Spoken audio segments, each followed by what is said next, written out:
안녕하세요. 룰루맘입니다. EDD 뉴스 업데이트 해드리겠습니다. 1099G에 관한 이야기고요. 여러분들이 실제로 2021년도에 대한 1099G를 올해 봤는데 그 금액이 다를 때 어떻게 하는지 그거 다시 한번 짚어드리고요. 오버페이먼트 탕감에 대한 이야기도 다시 한번 간단하게 리뷰해드리겠습니다. 그리고 SDI, 즉 장애소당 신청하신 분들 아이디 베리피케이션 해야 되는데 이게 의사들도 이제 해야 되거든요. 그래서 그 진행사항 어떻게 되는지 그것도 함께 나눠보고요. EDD 콜센터 업무 날짜가 3월 3일부터 변경이 된다고 합니다. 2021년도에 실업수당 받으신 금액에 대한 1099G는 이제 다 받으셨을 거예요. 다시 한번 여기 설명이 있습니다. 여러분들이 혹시 서류로 받지 않은 분들은 여기 로그인 하셔가지고 위에 페이먼트라고 된 데를 눌러 보시면은요. 밑에 페이먼트 액티비티라고 써 있죠. 제가 화살표 빨간 거 되어 있는 거 Form 1099G를 누르시면은 보실 수 있고요. 이 기록은 EDD가 up to 5년까지 기록을 다 제공을 하고 있습니다. 그래서 이게 아마 지금 실업수당 처음으로 2020년부터 받으신 분들도요. 2020년, 2021년 전부 나올 겁니다. SDI를 받으신 분들도 마찬가지로 똑같은 방법으로 1099G 세금 보고 양식을 받으실 수 있습니다. EDD 수당은 주정부 기준으로 했을 때는 비과세입니다. 즉 세금이 없는 거고요. 연방정부 기준으로 했을 때는 과세입니다. 즉 세금이 있는 금액이에요. 그래서 연방정부 기준이라 하는 거는 IRS 텍스 보고하실 때 1040 텍스 리턴이라는 양식이 있습니다. 거기에는 텍스업을 인컴으로 들어가고요. 그리고 프랜차이즈 텍스 보드라고 그래서 여러분들이 세금 보고하실 때 1040를 쭉 넘겨 보시면은 540이라는 양식이 있어요. 이게 주정부로 세금 보고하는 거예요. 이거는 비과세로 들어갑니다.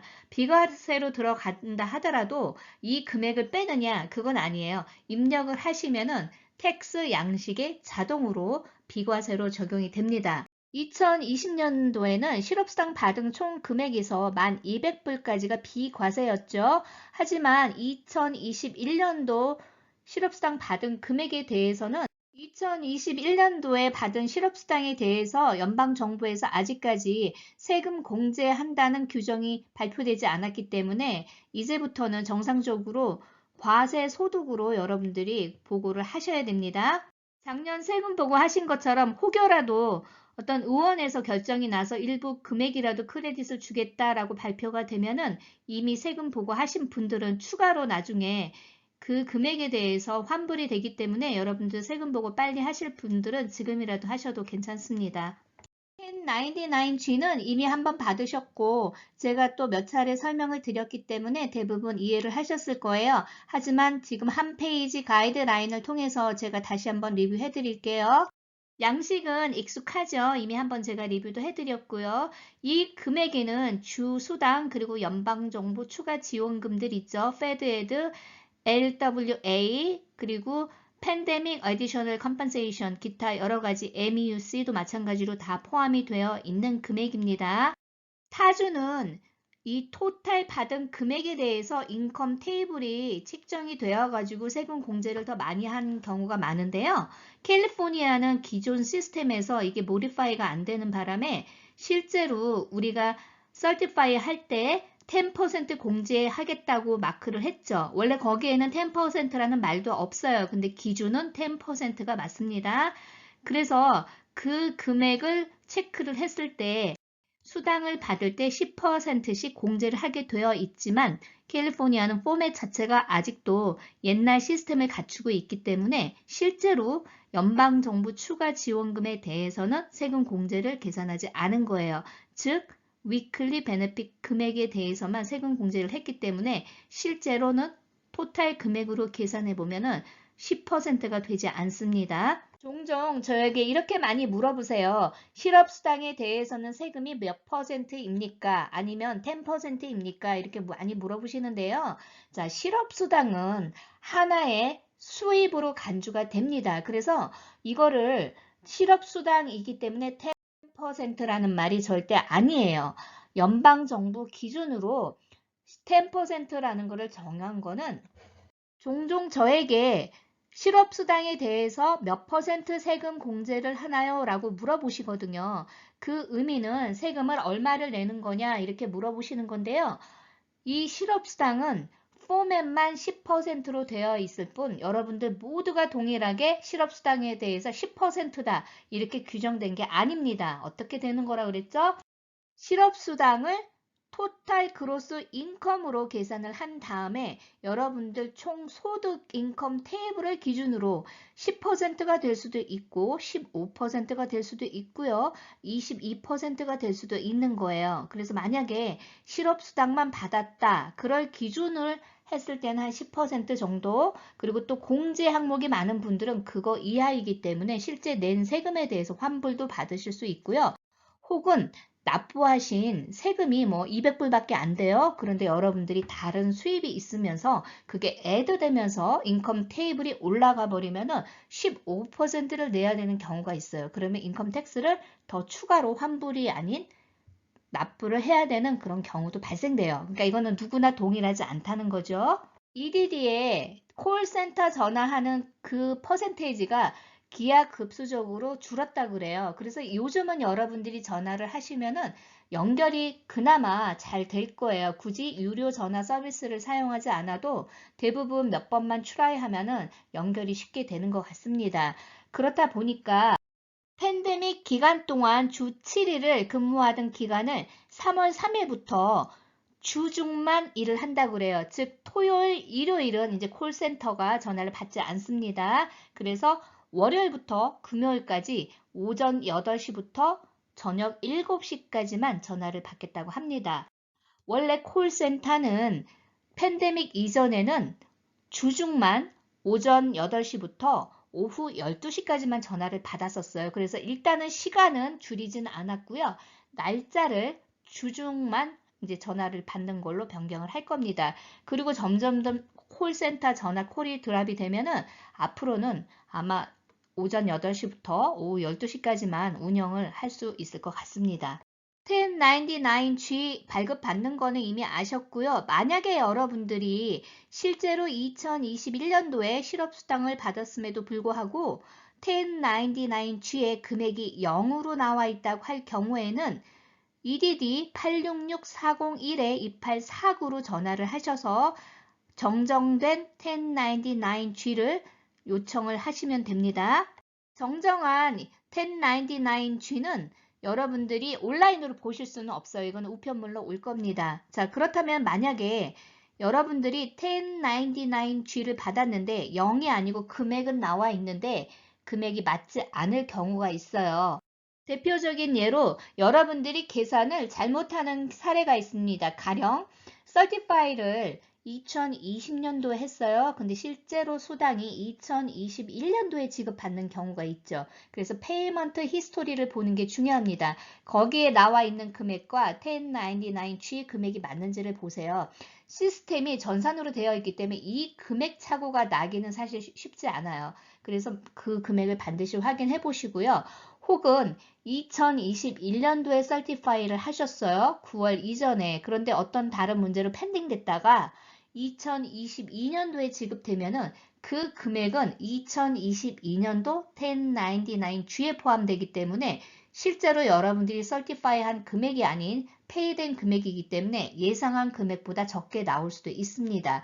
그 외에 다른 건 어떤 문제일까요? 이거는 여러분의 착오가 아니고 EDD의 착오일 수도 있죠. 오버페이먼트 같이 어떤 수당을 반납을 했는데 처리되지 않았을 경우에 그 금액이 반영되지 않습니다. 그래서 1099G를 만약에 여러분들이 3,000불 이상 오버페이먼트 반납을 하거나 기타 사유로 반납을 해서 금액이 차이가 날 경우에 EDD에 이 요청을 하시지만 만약에 시간 내에 받지 못할 경우에는 가령 예를 들어서 10,000불을 여러분들이 실제로 받았어요. 그래갖고 오버페이먼트로 5,000불을 반납을 하셨어요. 그러면은 실제 넷으로 여러분들이 받은 거는 5,000불이죠.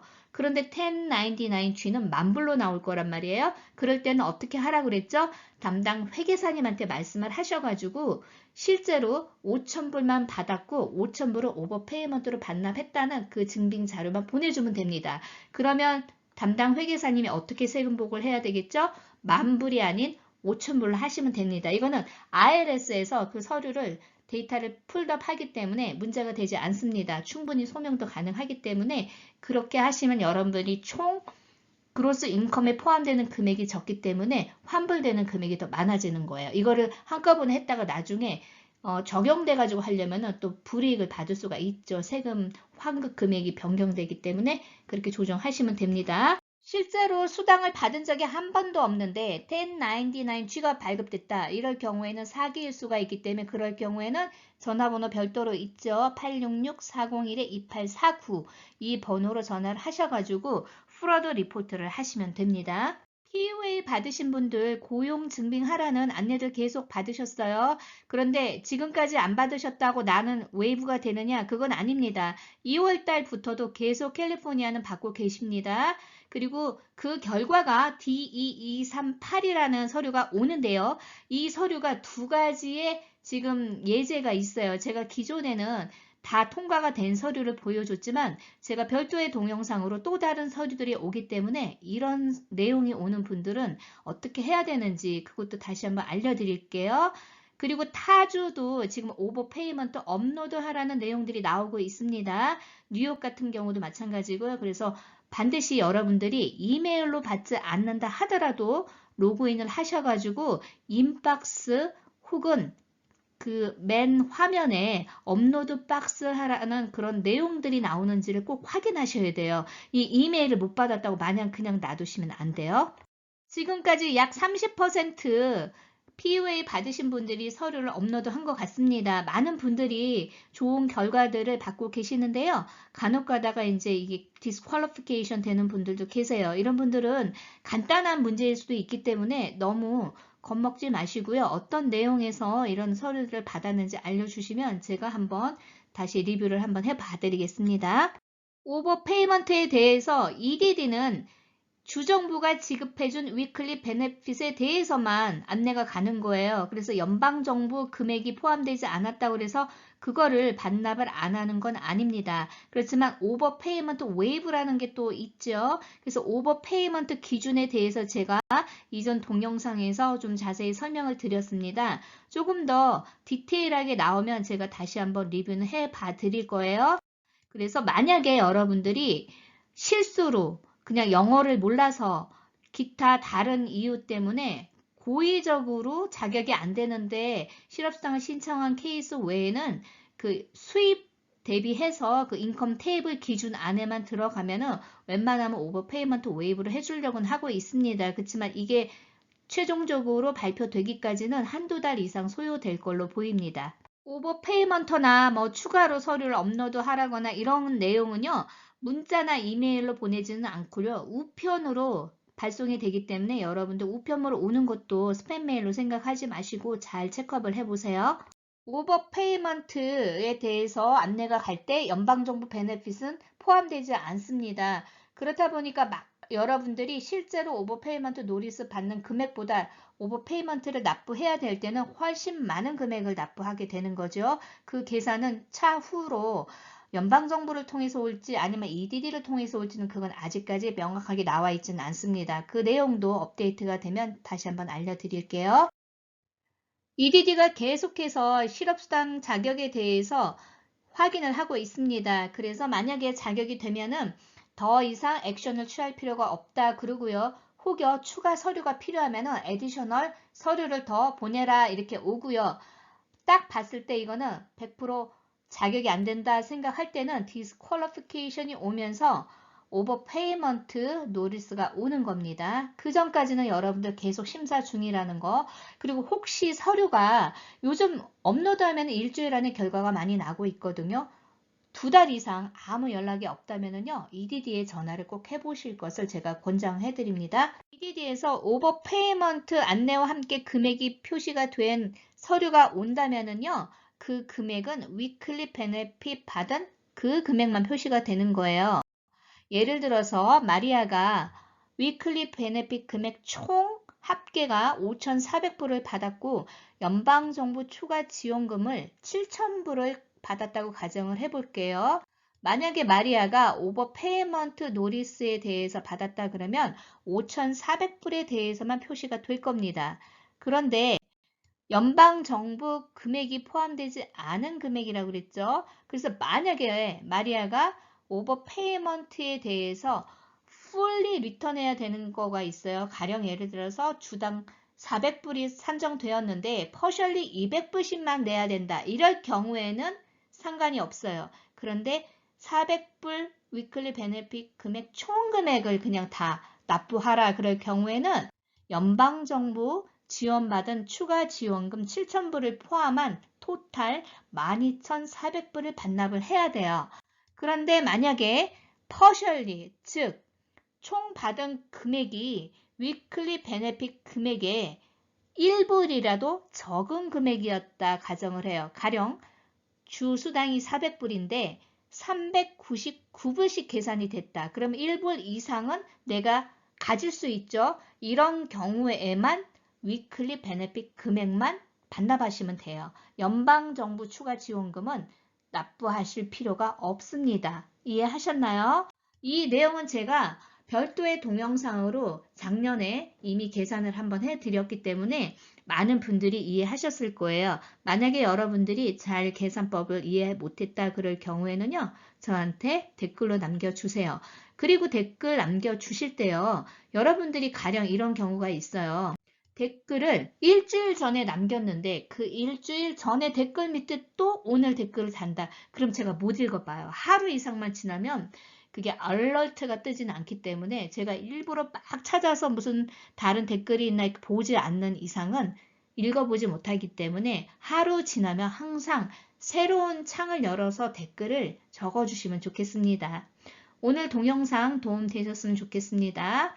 오늘도 좋은 하루 되시고요. 좋아요, 구독 부탁드립니다. 감사합니다.